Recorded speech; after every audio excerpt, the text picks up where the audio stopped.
This is Mehera-Meher, page 495 at the bottom.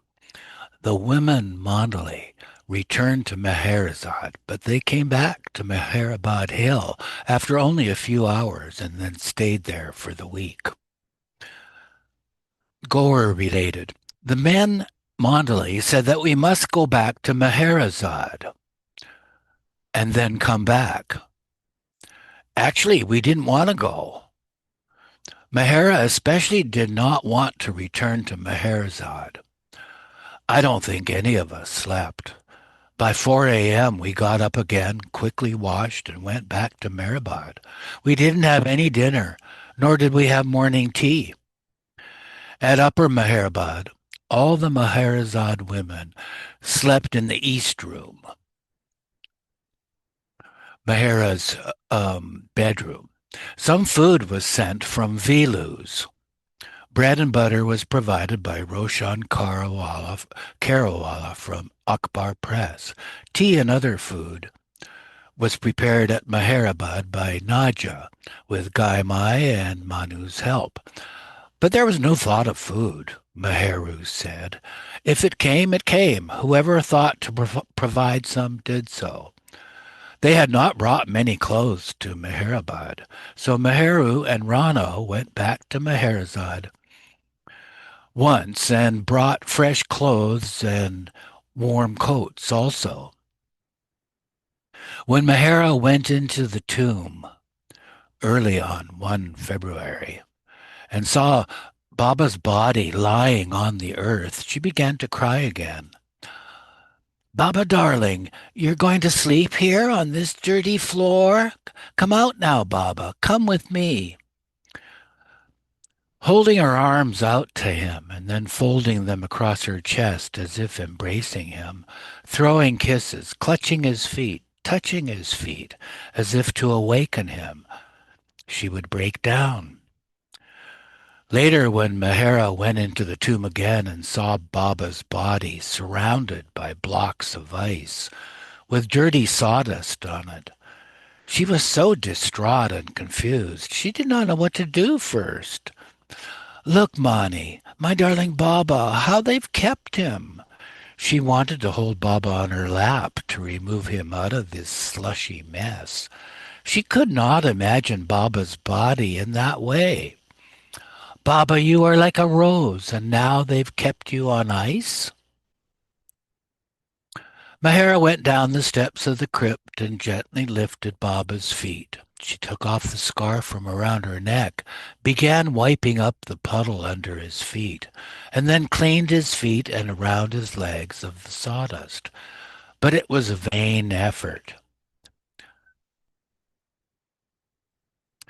The side note says, because of Mehera's concern, a scarf was tied around Baba's head to protect it from the ice.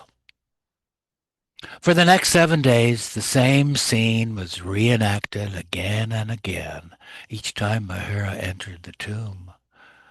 Clutching Baba's feet, Mehera cried, Baba, why did you leave me alone and not take me with you? I don't want to live without you. Baba, darling Baba, take me with you. Please take me with you. She went near his face and kissed him. Mehera stayed inside for hours and did not want to leave. Once Mehera went into the tomb, it was difficult to persuade her to come out. She could hardly stand and was staggering, almost fainting. She had to be supported by Mani and Meheru. Sheila and others worried that Mehera would also drop her body. Mehera would say, let me sit by Baba's body and I will be all right. But Mehera, we have to go now. No, I want to stay here with Baba. And the side note says, despite Mehera's condition, no tranquilizer or sleeping medicine was administered to her during this time. Meheru recalled, twice or thrice a day we came for darshan. Though we were experiencing deep grief, we were aware of the thousands who had come and were trying to come for this last darshan. They too should have their chance to take darshan, so we would not linger. The first few days when Mehera went into the tomb, the doors remained open. People coming for darshan, however, stood outside and threw flowers on Baba. Mehera cried out, "Don't! You'll hurt Baba! Baba, what are these people doing?"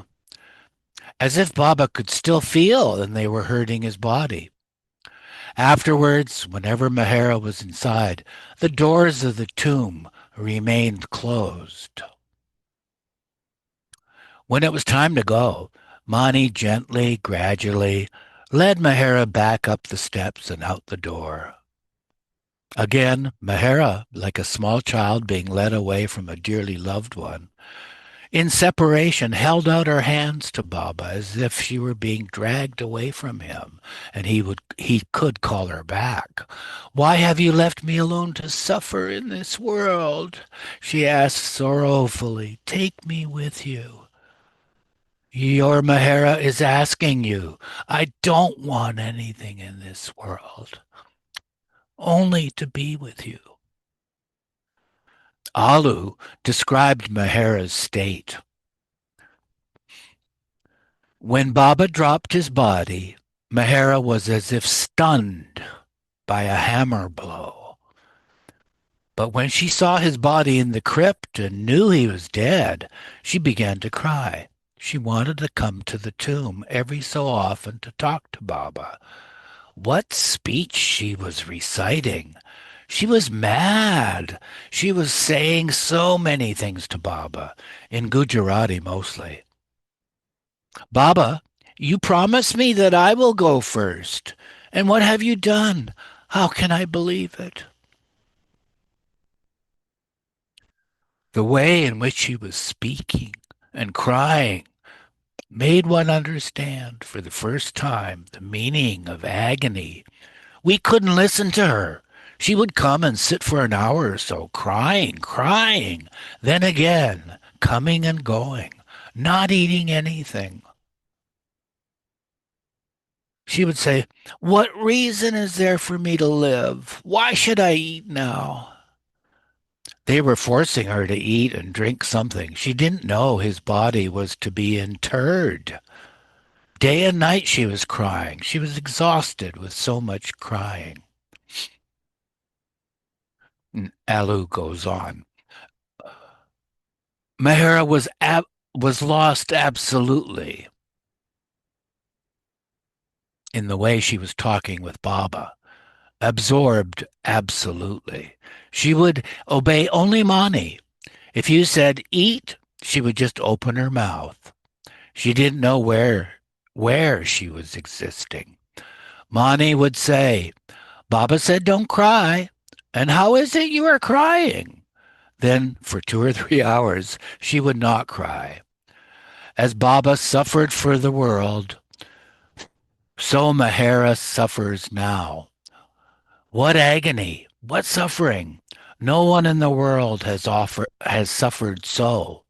Adi Sr. said that Baba had once told him, "If I die before Mehera, she will commit suicide."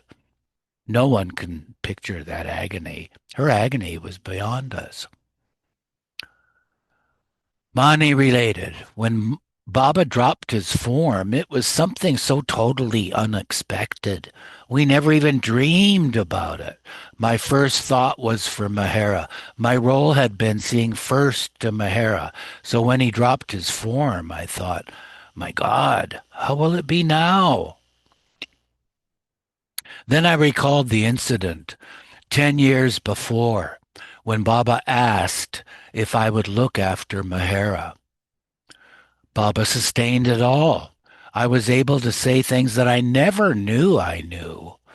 When you say yes to him, when you give yourself to him in anything he wants you to do, he is there. So I myself was like an audience.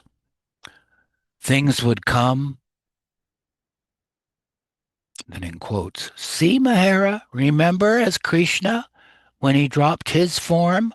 And all his gopis danced to his tune, even heard it, and he responded. So the only difference is that Baba has changed the tune, and we have to dance to this tune. We used to dance to that tune. Now we have to dance to this tune, whatever he wants. Pause the recording for a second. Okay, I've resumed the recording, and Meher Kiran is the reader There was from the no top. room. There was no room for my own agony, and I knew what she was going through. In order to keep her up, I could only grieve in private. Even during the 7 days at Meherabad, I knew that what Mehera and the others were going through.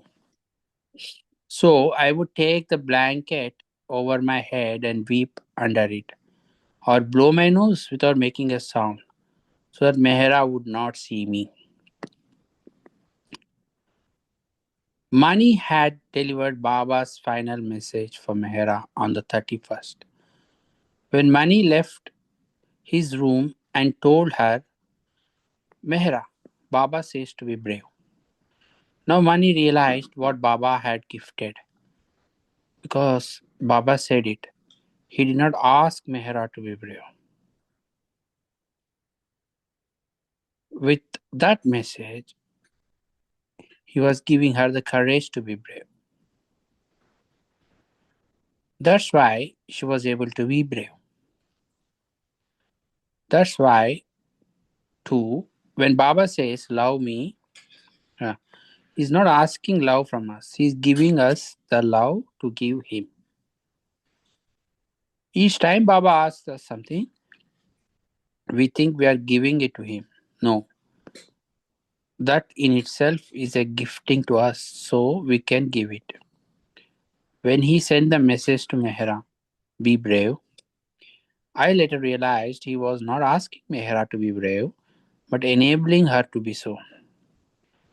He was sending her the courage with which to be brave during this period, and she was. Meheru was equally impressed by Mehera's fortitude.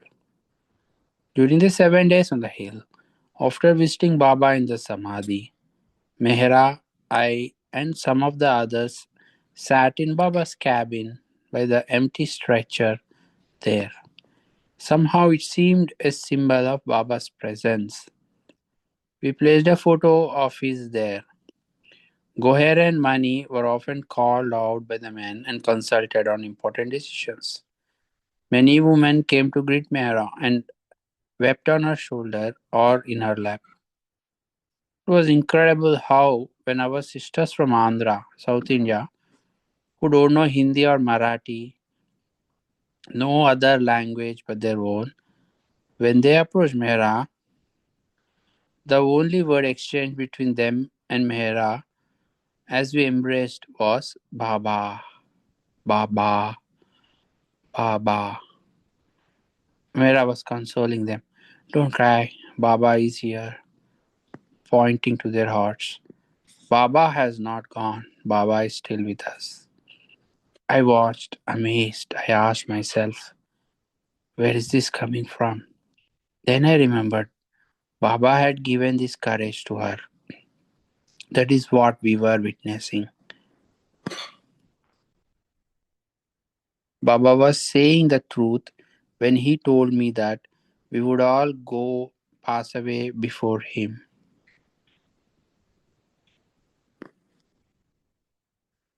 He has not died or left. He is still here, right from the start. We recognize that Baba was right here with us. Baba really is doing it all.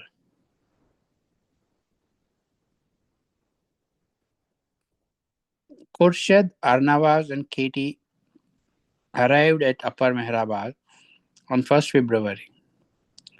Khurshid travelled by train because of what Baba had told her at Good Prasad about not dropping his body for many years to come. When Khurshid first heard the news, she did not believe it. Eruch met her as she walked up the hill, and in no uncertain terms, he told her that Mehra was under control and Korshet should not do or say anything to upset her further. Control yourself for Mehra's sake, Eruch warned. Much later, Korshet repeated to Mehra the conversation she had had with Baba about him dropping his body. Mehra was angry with her. Why didn't you tell me what Baba had said? She demanded. Why didn't you give me some hint that you had an inkling of what was to happen? It would not have been good, Korshet said and added. Baba has dropped his body, but he is with us. He is in your heart now. I can see him in your heart, so don't worry. Koshit then understood why Baba had kept her in Bombay and not allowed her to be present at Meherazad during his final days.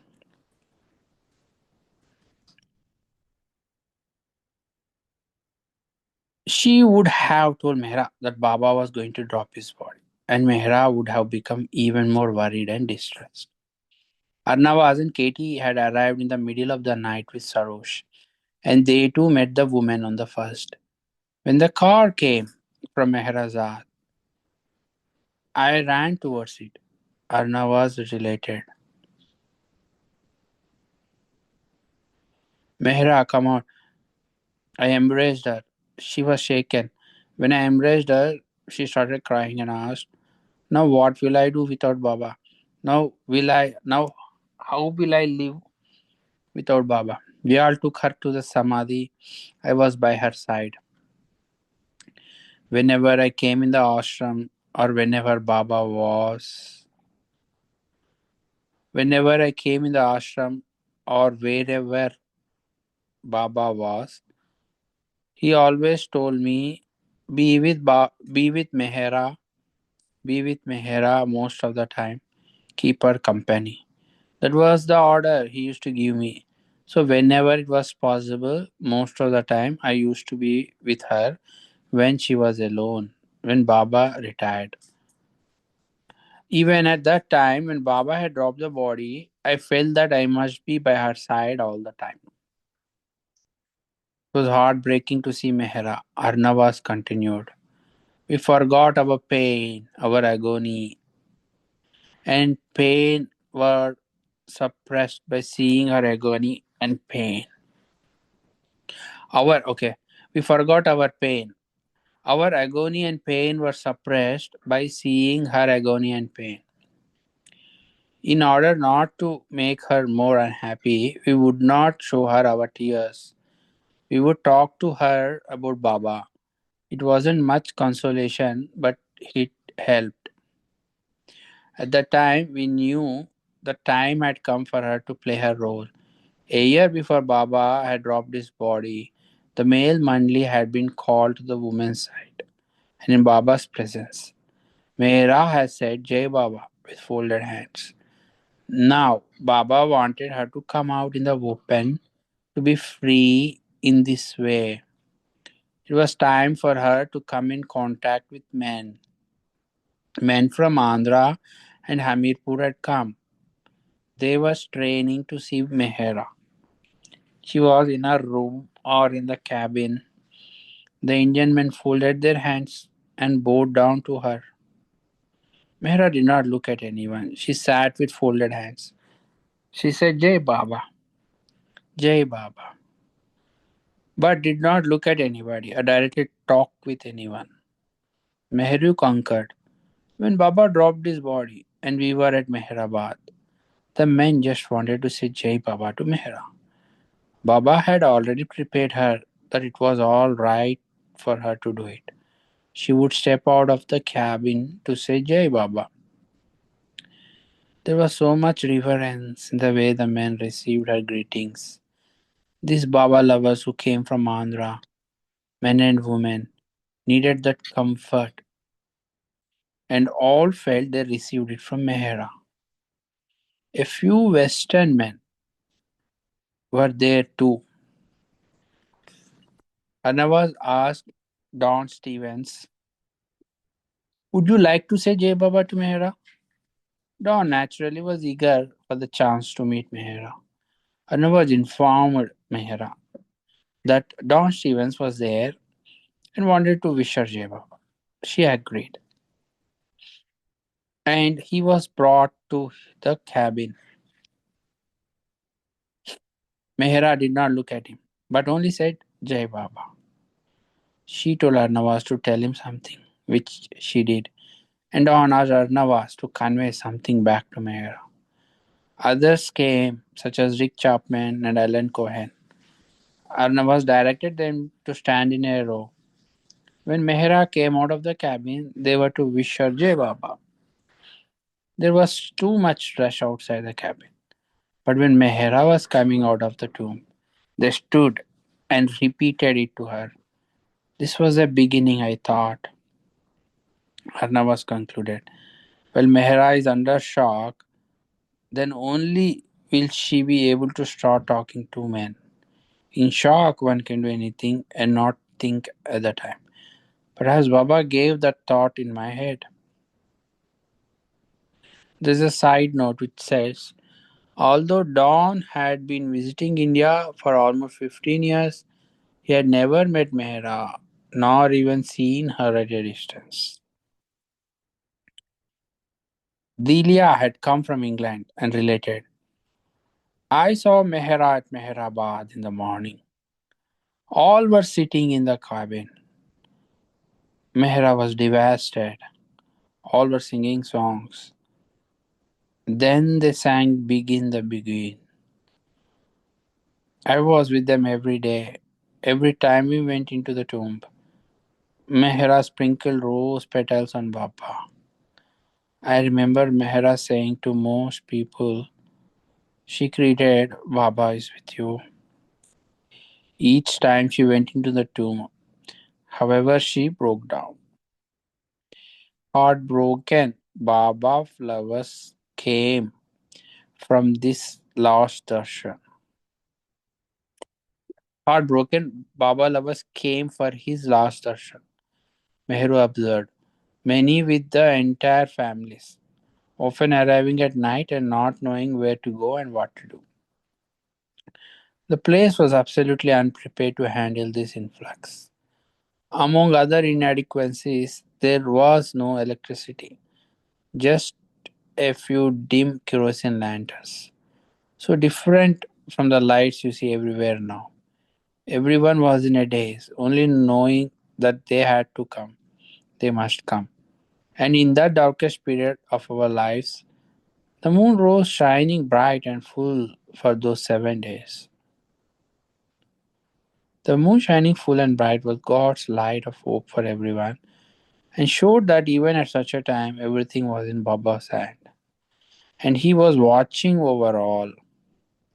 For Mehra and for all of us in that state of shock, stunned as we were, the light of the moon penetrated the darkness in ourselves and helped us also as only nature can. Baba had once mentioned that he would go into a coma. Now, despite the doctor's assurances that this was not a coma, Mani was convinced that Baba would wake up. I very much believed that Baba would rise again, she admitted. I refused to believe it, that he would not. Baba made it easier that way. I was making all kinds of calculations about it. On this day he will rise, despite my personal agony going on about Mehera. Little by little, I realized it would not happen. Mani actually spoke to Mehera about this. We are being selfish, wishing this, that Baba would come back for ourselves. Baba has suffered so much, and I knew how sensitive Mehera would be to Baba's silent suffering for us all these years. How long would we want his physical form to continue? The author asked Mehera, did you think Baba would rise again? Mehra kissed the photo of Jesus in Baba's bedroom and said, Jesus, you and Baba are one and the same. No, I did not feel that he would rise again. Mani said that Baba suffered all these years. He was suffering a lot when he dropped his body. So I did not wish for that. There is a beautiful picture of the tomb with Mehera and Mani and the other woman in the background.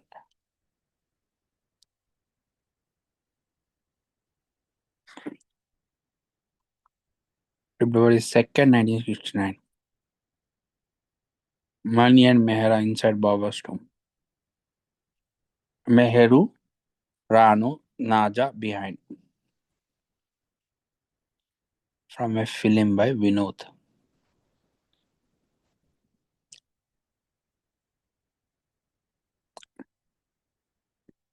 Another black and white picture now. Mani and Mehera again in the tomb. But this is 1st February 1969.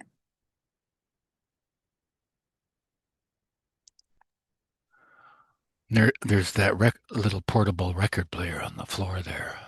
Oh, yeah.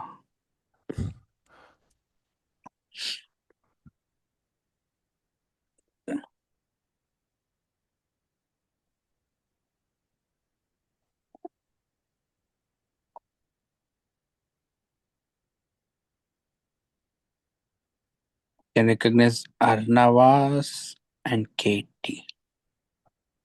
Mani, Khorshad, Arnavas, Nargis, Mehera, Katie.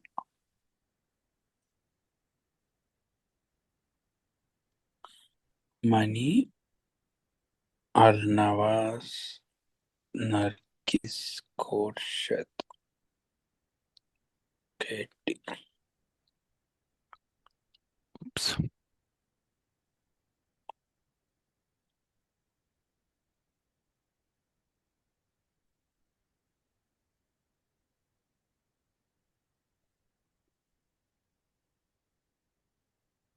Mani and Mehra inside Baba's tomb, 2nd February 1969.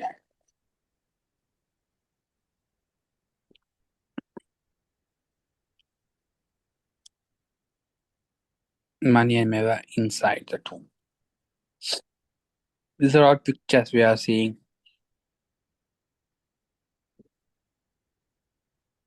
Mani and Mehra inside tomb. There's a newspaper article next, the Times of India, Sunday, February 2nd, 1969. And the title says Meher Baba's funeral is postponed.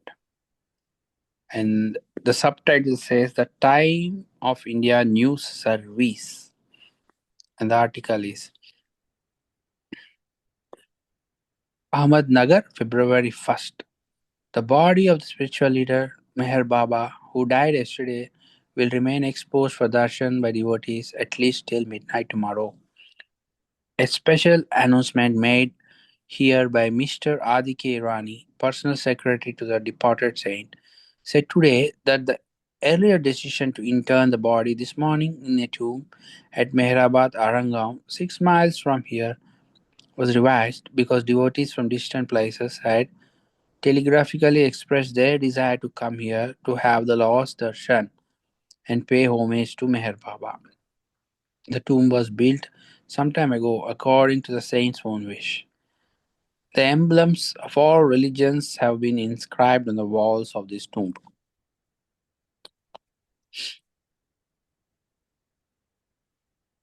And then February 8th, 1969, the Times of India Saturday edition says, Meher Baba is laid to rest.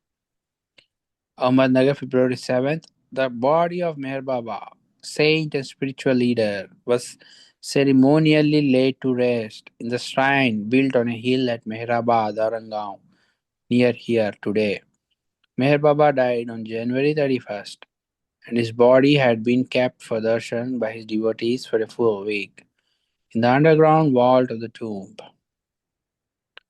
Prayers and bhajans were chanted as the body was covered with a silk cloth and flowers had closed in a coffin.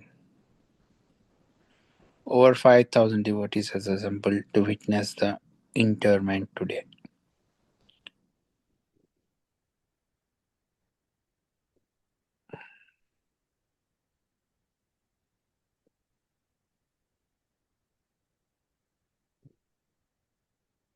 Outside Baba's tomb.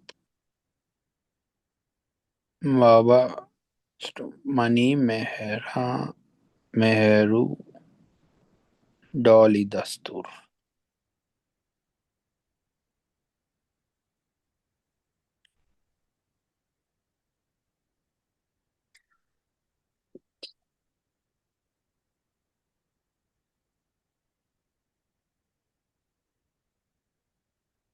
What's that?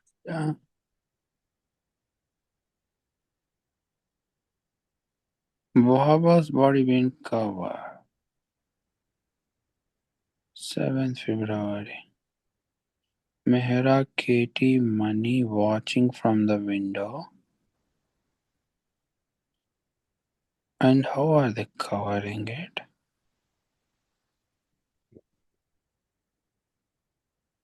Dawn, Eruch Kutumba Shastri, Irwin Luck, Pendu, Behram, Aloba. Next to Shastri.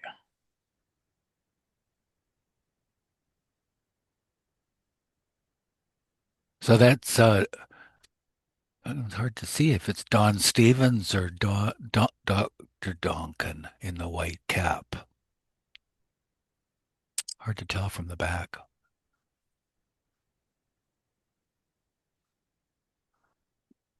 Hmm.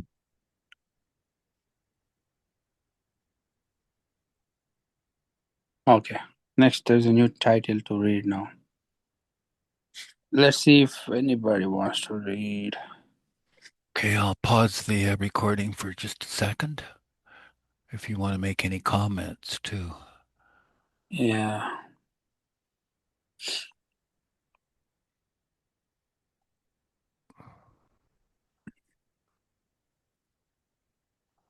It's like we were there, right? They detailedly described.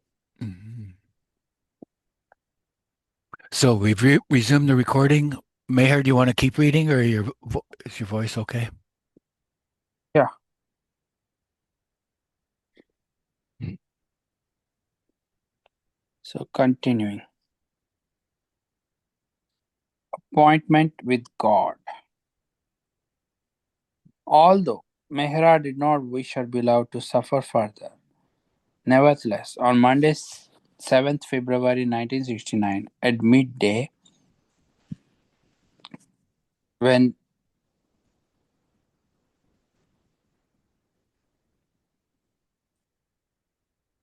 did you pause anything?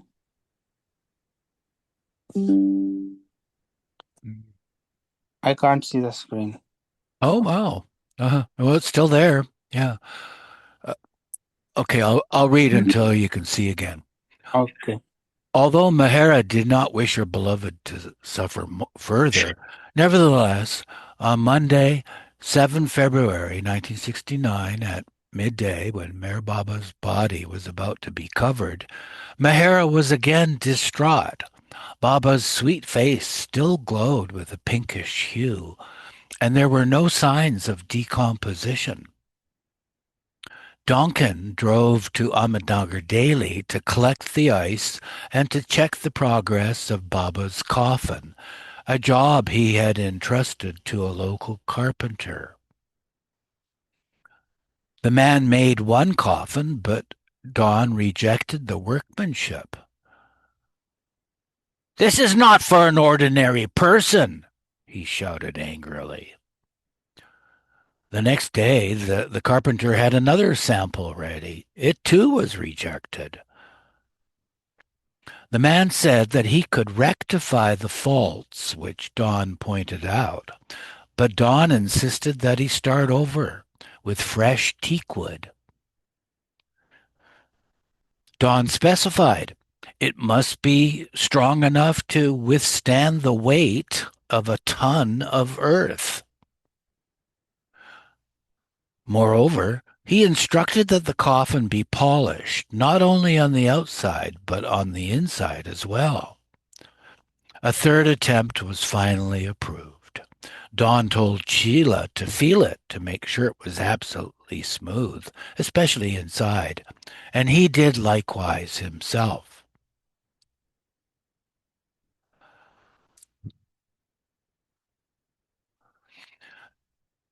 They brought the coffin to Meherabad, but when it was to be placed over Baba's body, Mehera became very, very upset. She was afraid it would hurt Baba. The women assured her, "Don't worry, Mera. Dawn has made it so well that it won't hurt Baba. And the carpenter has guaranteed him the wood would not break for 100 years. No earth will ever touch Baba's body." To ensure this, as one final act of love, before the coffin was placed over her beloved, Mehera gave a kerchief, one that was new and unused, which was draped over Baba's face. The side note says, Goher said that the kerchief was either silk or fine cotton, and was probably Baba's, as it had to be a larger size.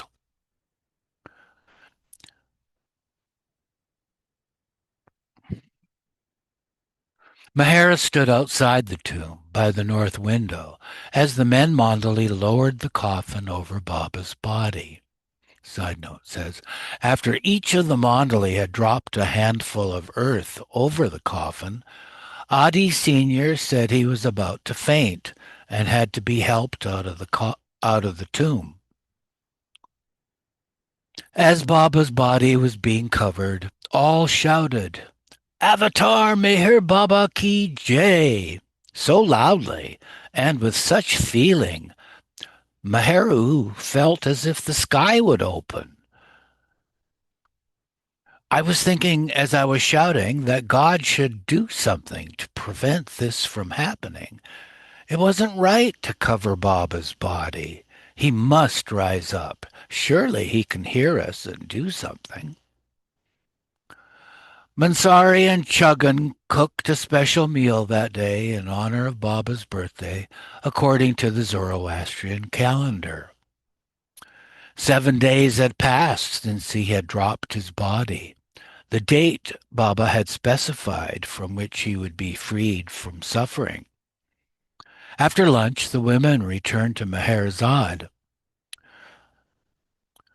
Both the men and women Mandali returned to Meherabad on 8 February 1969 and stayed for 3 nights. Nagu arrived on the 10th.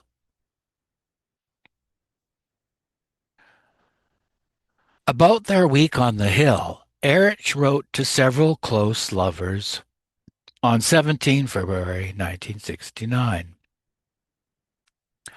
Our responsibility was to keep a cheerful and happy atmosphere around beloved Baba while he gave his last darshan in silence in the tomb. While upholding his wishes, we saw beloved Baba reflected in the eyes of so many thousands of his lovers who came to bear witness to the unprecedented last event of the darshan of the Silent One. This last event will remain continuous, and his lovers will continue to visit him from far and wide till he reappears in a different garb at a different place to comfort the new humanity with a fresh dispensation of his divine love. We are all blessed indeed to have had the great and good fortune to be on this earth when the Avatar was amongst us.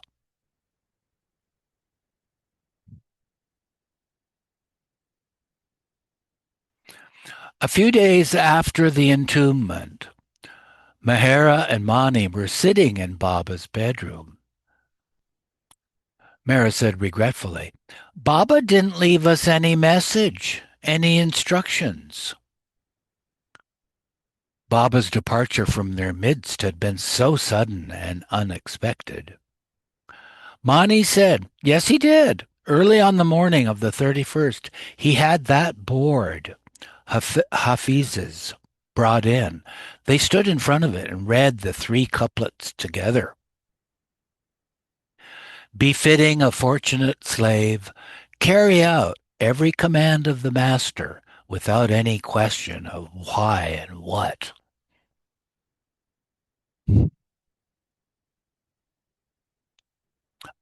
About what you hear from the master, never say it is wrong, because, my dear, the fault lies in your own incapacity to understand him.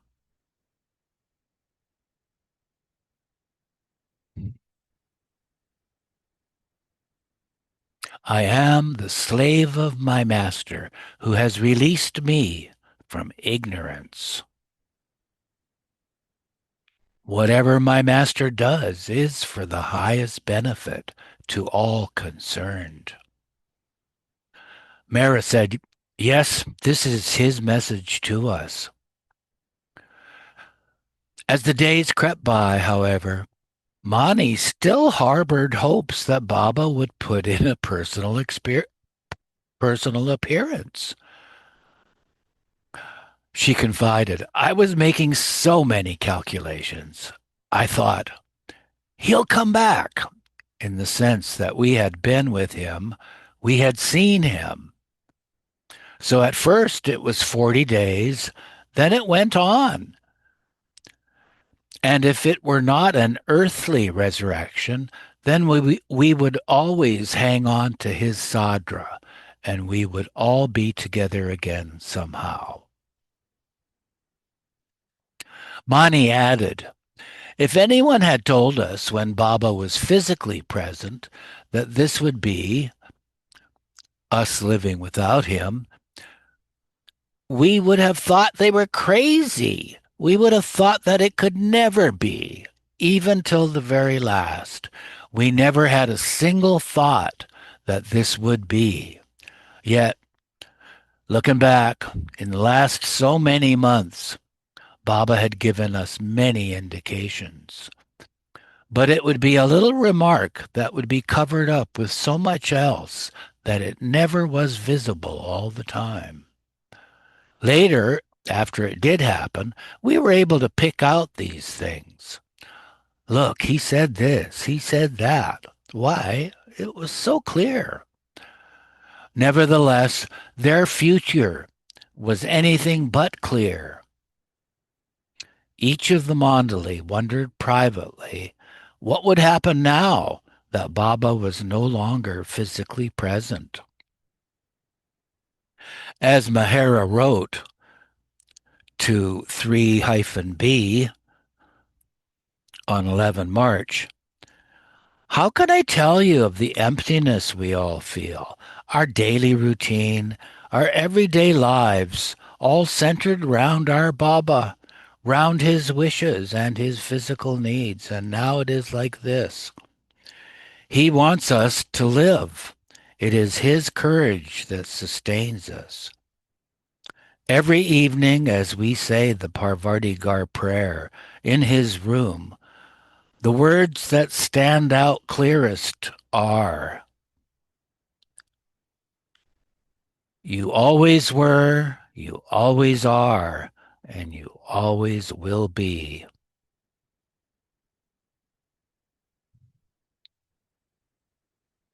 I kept telling myself that it is but his physical body that he has dropped, that outer coat that cloaked his divinity,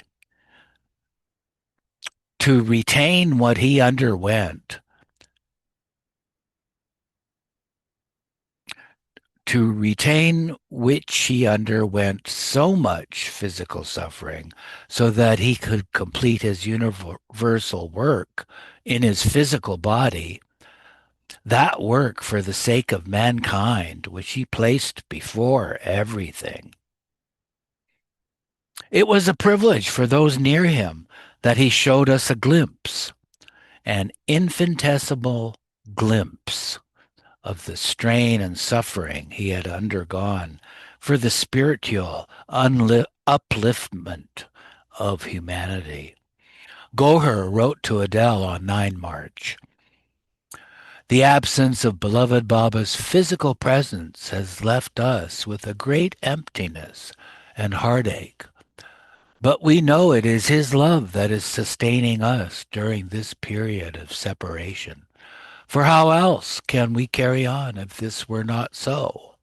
I know how you all too must be feeling, for he was not only our beloved, but the beloved of all his lovers.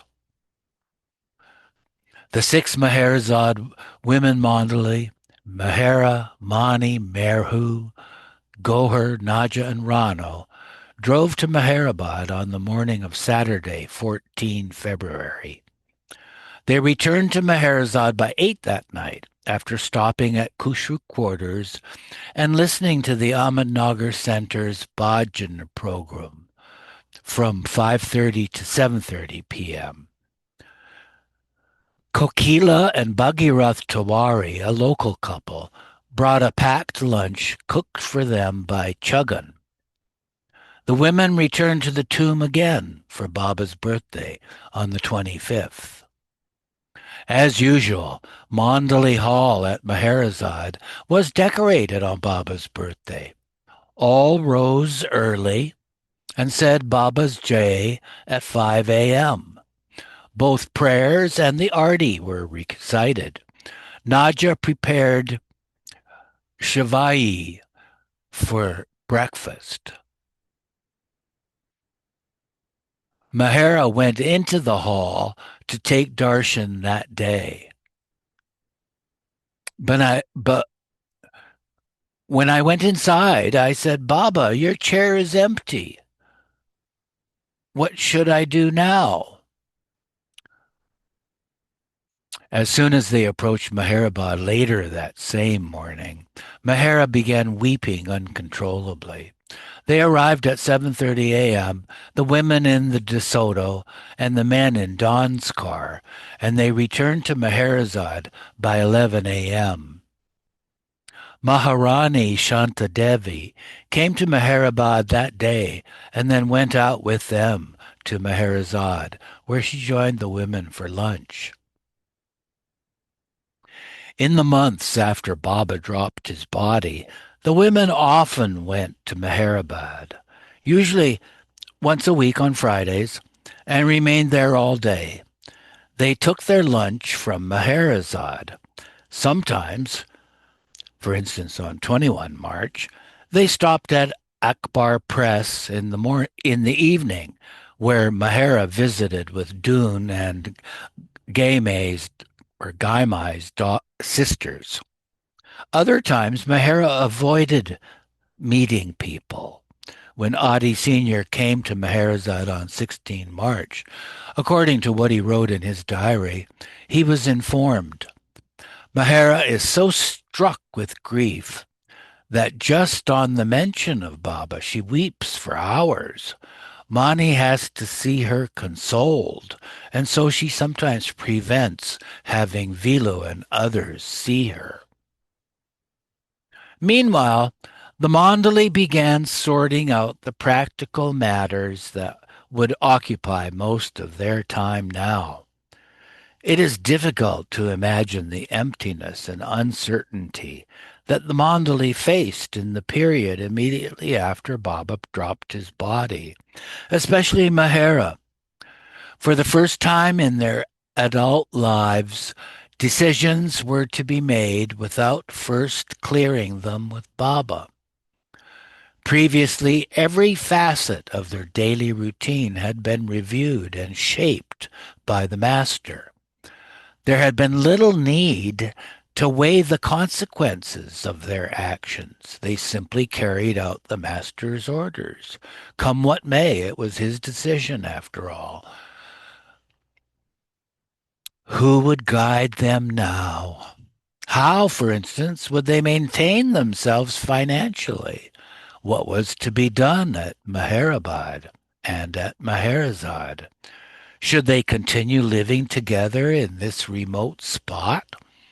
What about those who depended upon Baba for monthly allowances? Baba had created the Avatar Meher Baba Trust years before, but it was neither active nor funded in any meaningful way at the time. More immediately, they wondered about the upcoming darshan that Baba had announced. Do we go to Pune? They asked each other. How can Baba give darshan now? And will anyone come? Why should they come when Baba will not be present physically? What will they come for? Mani noted, we didn't know if there would be a darshan. When it happened, it was like a miracle. Baba had sent out this circular for his lovers to come. They had all said they would come, but now he has dropped his body. Where is the darshan going to be? In Nagar or Pune? What's going to happen? What will we do? What would Baba want? Are we supposed to go? Yes, I thought, because Baba had said, in March, we march to Pune. We remembered that. He was providing the answer. Cables were sent and received. Everyone said that they were coming. So we packed and went to Pune. But what was going to happen? The women left for Guru Prasad on 31 March and did not return until 1 July. Mani continued, we were witnesses to the whole thing, nothing more, just witnesses.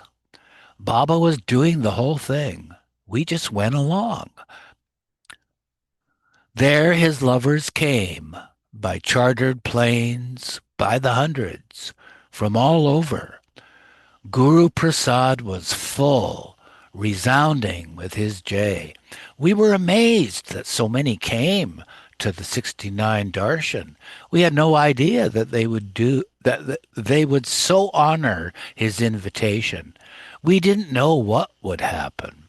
When we asked them, what made you come? They said, we had an appointment with God, with Baba, and we came.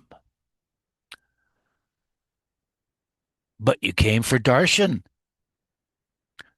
Yes, they replied, and we received his darshan. Many stood staring, weeping, as we have seen people react after having physical darshan of Baba. The same thing we were witnessing now.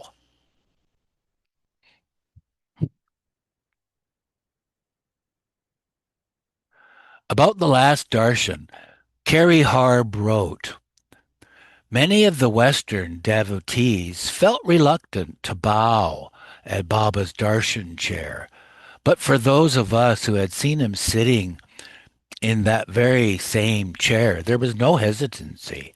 No doubt, most of us have been trained from childhood that we should not bow down to any quote unquote thing. And without the inner vision of Baba sitting there, it was entirely impossible for many to go to the chair. And so they did not. But they would ask us why we did. Why should they? What did it mean?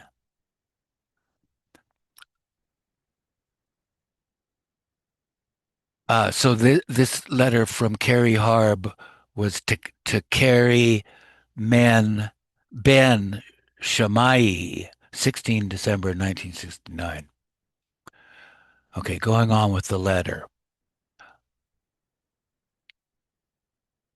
When we saw Mehera and others of the Mandali bow to the chair, oblivious of any spectators, etc., then it was such a sacred moment that we would turn away and not even intrude by watching until they returned to their place on the sidelines.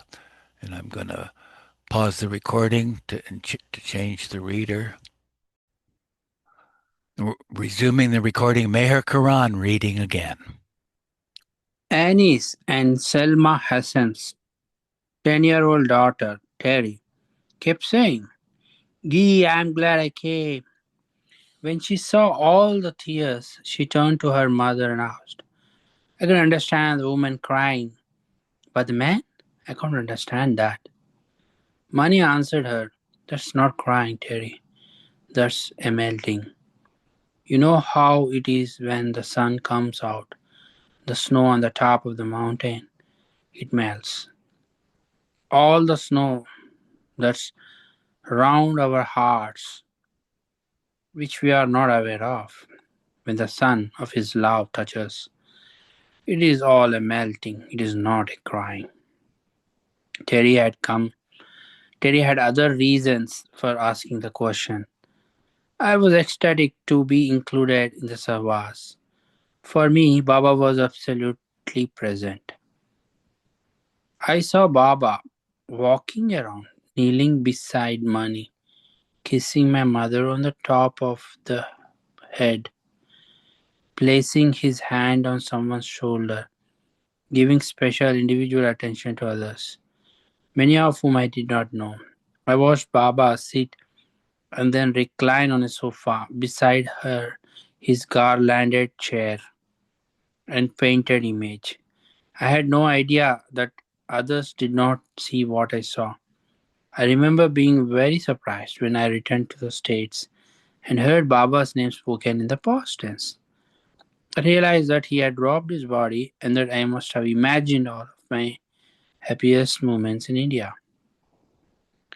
Years later, I learned that many other Baba lovers saw Baba at the Savas just as I had. Perhaps that may have been the underlying part of my query to my mother and money. From my experience, Baba was there, beautiful, busy, and so radiantly happy.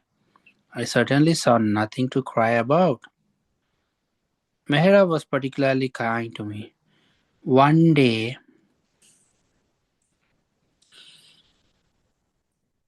my attention was caught by a beautiful pin she was wearing that featured Baba's image. Mehra unfastened this precious handmade pin and gave it to me to keep. I don't recall the words that were exchanged, except that it was clear she was giving me something she treasured. And there's a side note which says, I think it might be coming a little bit later because it's got an asterisk. okay. At Well, one maybe. point, yeah, I think it's related to this para, but let's do the para first. At Okay. one point, the film of Baba's entombment was shown. Before it began, Mani was nervous, wondering whether it would be too painful to watch. Then something surprising happened. Baba had told Mary Bennett, the girl who came to Merasad in January, to come to Gurprasad for the darshan. Although Mary was not at the program, at the very beginning of the entombment film, like a flash of refreshing water, Mary Bennett appeared on the screen. Mani had completely forgotten this footage was there. Baba had said for Mary to come to Gurprasad, and here she was. Mhm. Let's do the side note. Irene Below, who had been unable to attend the East West gathering, did not come to the 1969 darshan either, which hurt Mehera, who thought Irene should have come to both. Irene suffered from asthma and was afraid she would be ill. Irene returned to India only once in 1983 after 37 years and felt as if I had never left. Baba's presence was overwhelming at both Meherabad and Meherazad. Margaret Krask, who did not attend the 1969 darshan, but she came a few months later in December. Kitty, Elizabeth, and Delia each came to India several times, and after Meher Baba, several times after Meher Baba dropped his body. Darshan was the first occasion for many Western Baba lovers to meet the Mandali. It was quite a revelation to the Mandali as well. As Mehru related, when we went to Guru Prasad and saw the deep longing in those who had not met Baba, it made us feel so humble that Baba had chosen us to serve him all those years. 90% of those who came from the West were new, young ones. Mani continued. For us, it was a very novel experience. Where did they come from? What made them come? Why we went to Guru Prasad? When we went to Guru Prasad, we did not know if we should go at all. And if we went, what should we do? They are coming for Baba's darshan. As a matter of fact, we had never participated directly in the darshans that Baba had given before. We had always been behind the scenes. We were always behind the pantry, watching, anticipating whatever Baba might need. Baba might want another kerchief, for example. Eruch would tell Goher, and Mehera would give one to Goher, who gave it Eruch. Baba did give darshan in 1969. He took over and did the whole thing. That's the first time we came and talked at a public function and found we could do it. We had not done it before. Even we were surprised ourselves, just as Mehera had said Jai Baba to the men Mandali on 31st January 1968. At the time of the last darshan, Mehera was the first who greeted, welcomed his children, and said Jai Baba. So in 1969, when Baba gave the darshan in Guru Prasad as promised, Mehera knew her role. She was the first to come to the mic. Looking up at all, she folded her hands and said, Jai Baba. At first, when she talked about Baba to his children, she would not look the men in their face. It took time to adjust. She would talk to a girl but really addressing the man.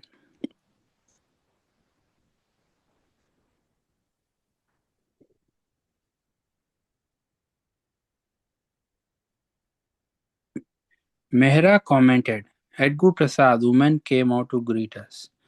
I would greet them, but I did not mix with them so easily, just enough to embrace them. I did not talk or go out of my way to speak with them. During the last darshan, was still not talking to men. If a boy came near to speak to Mehra, she talked to him, but looked at Mani or someone else, never directly at him. Phyllis Frederick had not seen Mehra since the East West gathering, 7 years before. She later wrote, it's hard to describe what it was like to meet Mehra again, to see how grief for her beloved Baba had etched lines in her beautiful face. I could not keep from crying. It was as if in her Baba was there and yet not there.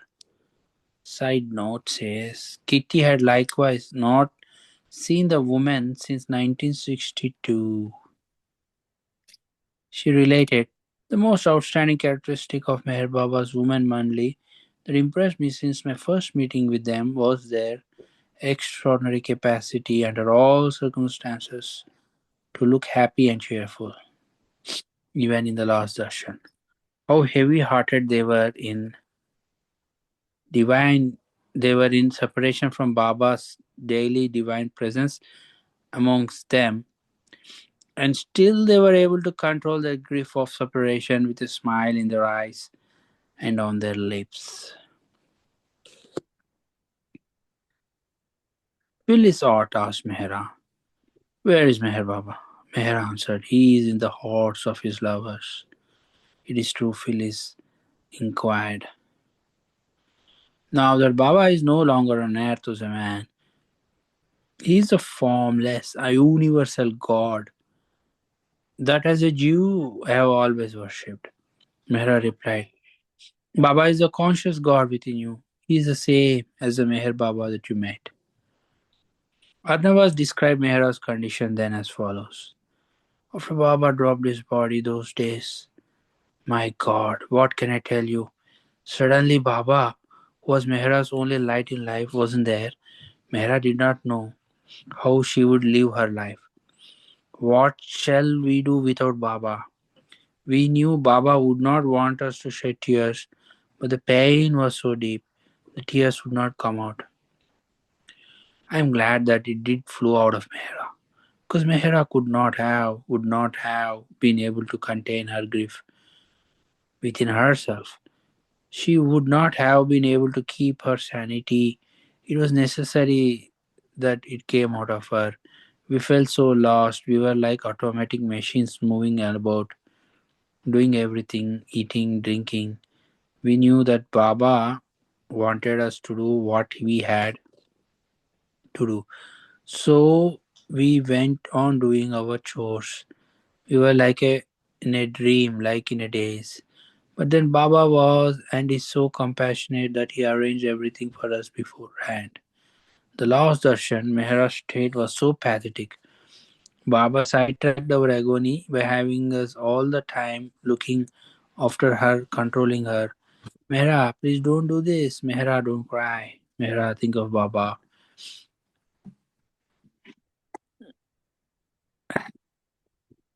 Baba made us forget our agony in order to sustain Mehra. When we went to Guru Prasad, we were just like machines doing something that had to be done. It was so awful in Guru Prasad when we first went there. It looked like an empty case. The whole atmosphere was suffocating. Guru Prasad without Baba, to be here, to be there without Baba. When we went into his bedroom, it was so painful. Then the darshan started, groups started coming. Suddenly Baba opened up something. He made his presence felt very strongly there. On the first day, darshan was to start at 9 o'clock. Before everyone came, the doors were closed. The men Manli were on the other side. We came into the hall first. We were all standing there in the empty hall. Baba's chair was there. Mehra suddenly broke down. But what do you do without Baba? She asked. What is happening? We all said. Mehra, don't cry. All will be coming in soon. You must not cry. You must keep up for them. Because these are Baba's lovers coming from thousands of miles away. They have come here even though they knew they are not going to see Baba. So we must not cry. We must show them by examples for them. We are the ones who should give them courage. Suddenly she calmed down. And the doors opened and all came in. We were sitting in the corner, all of us, and the entire hall filled with people. Baba then took over. When the clock struck 9 and Erush began, something happened. We felt Baba's atmosphere so strongly. We felt his love all the time flowing. It was joy and pain mingled together. The program went on for 3 months, morning and evening. There was no time now to think. Baba made them realize. See, my work has to go on now. My love is here, I am here, you must just go on. And at the darshan, Mehra never talked directly. She would speak to someone. She would tell someone to convey a message. It went on like this for some time. But later at Mehra's she began speaking to people directly. We were always with her when Baba lovers came. She looked at the girls, and both the boys and girls listened to what she said. Arnavas concluded. Now Mehra is playing the role Baba wants her to play. When Baba is not there physically, in a way she is representing Baba to all those who have not seen him. I have heard some say that Mehra looks to them like Baba. She does not, but it is Baba who is giving them that satisfaction as they haven't seen him. Of course, sometimes she feels very sad when she remembers Baba. She cries. But what is this? How long is it going to last? When will I go to Baba? When will I see Baba again? I tell her, you will, Mehra, but You have to play this role because Baba wants you to play it. In the beginning, when she would ask, "Why did Baba leave me behind? Now what will I do?" We went on telling her, "Of course, Baba has left you behind with a purpose because he wants you now to play the role for him. So you have to do it. Baba has given you everything, all his life, so much love. Now it is your turn to give love for Baba to all those who have come here. You play a special role. Baba has kept you here for a purpose. Accept what Baba is doing." I tell her this all the time. At Guru Prasad in 1969, Khorshad, who had always been prone to visions, saw Baba seated on his couch. Baba told her, "Why are you crying? Don't cry. I am here with you all. Tell Mehra not to cry. My presence is always there." Khorshad saw Baba again in February 1971 at Meherazad. Baba was seated in his bedroom in the reclining chair Ken Moore had given. Another time Khorshad saw Baba in Mandli Hall. She told Mehra of her visions, in hopes of cheering her up. But at times Mehra would ask, "You see Baba? Why don't I?" So Khorshad stopped telling her. Baba had told Mehra, "Later on, all will want to see me, but won't be able to see me," said Mehra. "Now I tell Baba in the night when I am alone, Baba, why did you say we won't be able to see you? Ones who love you truly, give them your darshan, let them see you in some vision." Thank you, Meher. We'll stop here and pick it up next week. Thank you.